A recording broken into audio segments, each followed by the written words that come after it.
Fiche 23. Donc tu as appris le chant avec le lien précédent. Je t'invite à continuer à le travailler de façon à bien savoir chanter le nom de tes notes et avec ta pulsation. Alors, nous allons répondre ensemble aux questions. Ce chant commence par quel intervalle?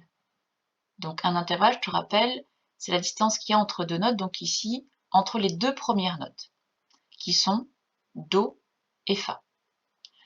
Donc Do, Fa, tu connais toi pour l'instant la seconde, la tierce, la quinte et l'octave. Est-ce que c'est un de ces intervalles-là? Eh bien non, parce que de Do à Fa, si je compte, Do, Ré, Mi, Fa, ça fait 4. C'est donc une quarte. Deuxième question, la gamme utilisée est celle de... Donc je te laisse réfléchir. Tu dois toujours observer deux choses pour trouver la gamme. Donc la première chose, c'est la dernière note de la partition. Ici, c'est un Fa. Et la deuxième chose, c'est ce qu'il y a à la clé ou à l'armure. Ici, tu as un Si bémol. Donc, quelle est la gamme que tu connais qui a un Si bémol, sachant qu'on termine par un Fa? C'est bien sûr la gamme de Fa majeur. Donc, on vient de dire pourquoi. Car on termine par un Fa et il y a un Si bémol à la clé. Troisième question, recopie les trois rythmes rencontrés et écris leur nom. Donc, on va les écrire dans l'ordre. Le premier, c'est celui-ci, donc 2 croches que tu écris ici.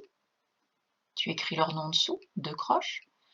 Le deuxième rythme que l'on a, c'est ici la blanche, donc tu dessines une blanche et tu écris son nom en dessous, blanche. Et le nouveau rythme que l'on voit, c'est ce paquet de 3 notes. Ce sont 3 croches qui sont accrochées ensemble, mais c'est un paquet de 3, or on a appris que dans un temps on mettait 2 croches. Donc on précise bien avec un petit 3 qu'on en veut bien 3 et on appelle ceci un triolet. Donc un triolet, 2 croches. Donc complète les bulles et les noms des rythmes. Pour expliquer un peu plus en détail, en fait, tu connais les 3 croches sans le petit 3 quand tu es en ternaire. Donc en fait, ce sont 3 croches comme le ternaire, sauf que là, comme on est en binaire, on précise avec le petit 3 que c'est bien 3 croches que l'on veut, puisqu'elles sont censées être en ternaire et non pas en binaire. Donc voilà, retravaille bien ce chant avec les notes, révise bien les 3 premières questions, et ensuite tu pourras continuer. Je te fais le numéro 4, donc lecture rythmique avec les petits mots, donc ta pour les noirs, ta dit pour les croches, et triolet pour le triolet de croche, et puis les 4 pour double croche, tu connais. On prend une pulsation et ça fera ça. 1, 2, ta, ta, di, ta, ta, di, ta, di, ta, triolet, ta, di, ta, triolet, triolet, ta, takadimita. Voilà pour ça. Dans le numéro 5, tu liras, donc tu pourras lire, j'oublie un petit détail, ensuite tu peux le relire en le frappant avec le crayon, c'est-à-dire que tu penses dans ta tête les mots, ta, ta, di, ta, mais par contre tu frappes,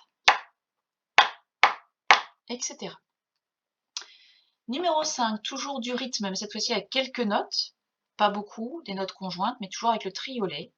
Tu peux le lire avant avec les petits mots ou juste ponctuellement avec les petits mots si tu as du mal, par exemple ici. Pour lire ça, si tu as du mal, tu fais d'abord triolet, ta, et ensuite do, ré, mi, fa. Je te fais l'exercice une fois en entier. 1, 2, fa, fa, sol, la, sol, fa, mi, ré, do, do, ré, mi, fa, fa, mi, ré, do, ré, mi, fa. Ensuite, un exercice d'écriture. Tu dessines bien les rythmes binaires dans l'ordre demandé. Donc, une noire, je t'écris la noire. Ensuite, à toi d'écrire 2 croches, etc. Et puis enfin, un exercice de lecture de notes avec les rythmes, toujours dans la tonalité de Fa majeur. Donc, ce sont des notes assez conjointes, voire des petits arpèges, pas plus que ça. Et il faut bien le lire en respectant noir, noir, noir, 2 croches noires, Fa, La, Do, Ré, Mi, Fa, etc.